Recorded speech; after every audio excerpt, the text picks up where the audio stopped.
สบายดีทุกคน ตอนนี้เราจะมาพบกับสองคนทราเวลเนาะ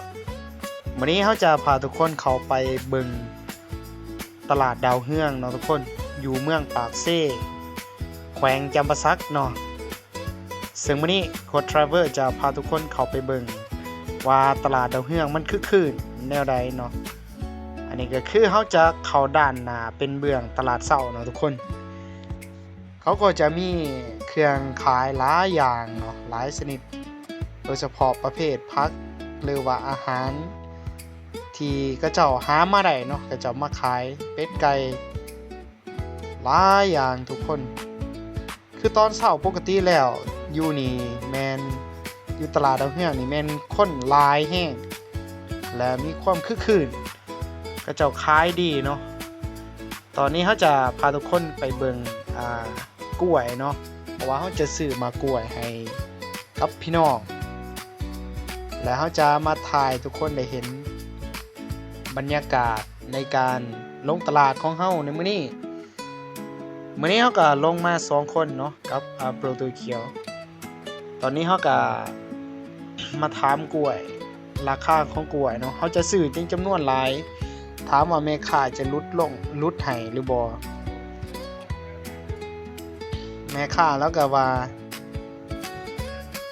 ขายได้ซ้ำนี่ถุงหนึ่ง 15,000 เนาะทุกคนเขาขายถือแห้ง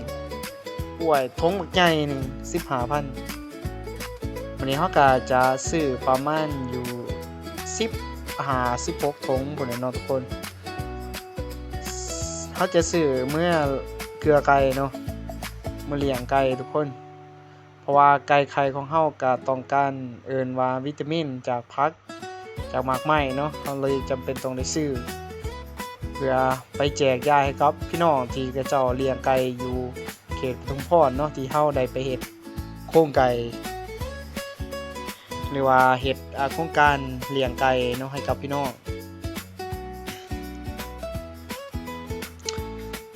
หลังจากที่เฮาเลือกมากล้วยเรียบร้อยเฮาก็ต่อราคาแล้วก็เขาจะไปซื้อผักสู้อีกเนาะทุกคนโอ้ผักสู้แพงแห้งทุกคนอยู่ปากเซ่ถุงหนึ่งประมาณเกือบ70พุ่นเนาะแพงแห้ง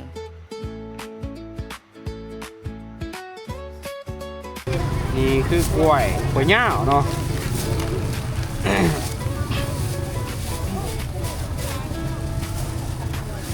คง10,000 ดอกเดียว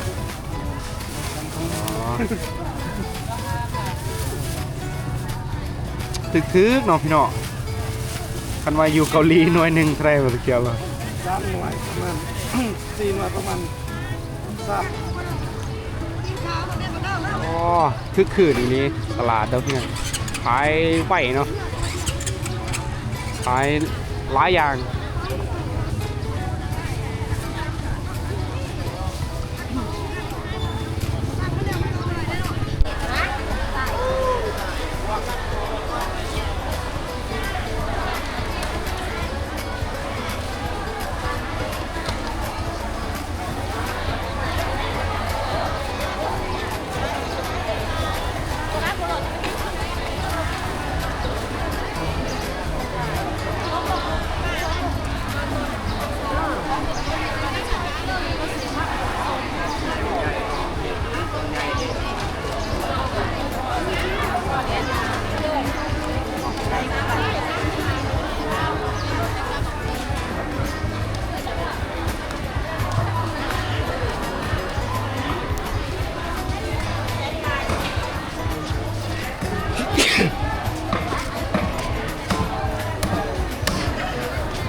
ตอนนี้ก็คือมาเสือบักสู้ทุกคน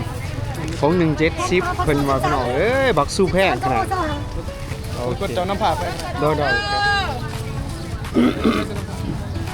ใช่หรอไปสู้ทุกคนของ170